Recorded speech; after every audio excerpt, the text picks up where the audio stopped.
L'université ne produit pas des étudiants dignes d'intérêt. L'université produit des répétiteurs futurs.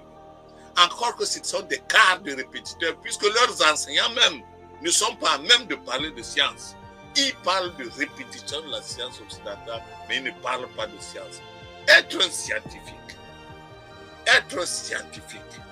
c'est être capable de produire des connaissances scientifiques nouvelles en faisant de sa propre culture un objet de science. Je dis de sa propre culture. Je ne dis pas de la culture de l'autre. La science commence quand on a fait de sa propre culture un objet de connaissance.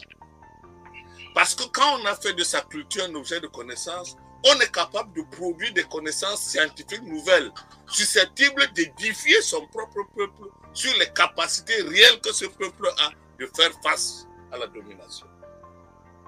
Or, l'Occident nous enseigne sa propre culture.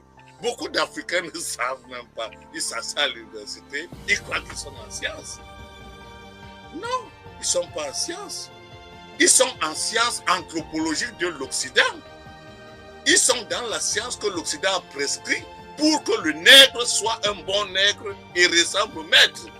On n'enseigne pas à l'université ce que l'Asie enseigne ou ce que le monde arabe enseigne aussi.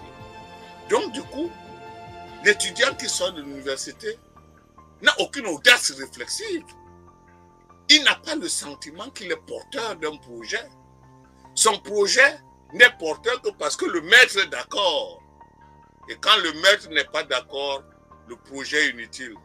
On comprend très bien les raisons pour lesquelles un savant comme Cheikh Anta Diop a été bloqué plusieurs fois.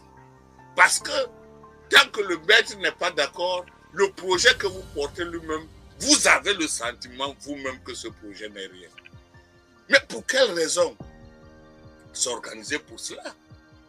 Figurez-vous, quand vous faites un mémoire, une thèse de doctorat, qu'est-ce qui se passe?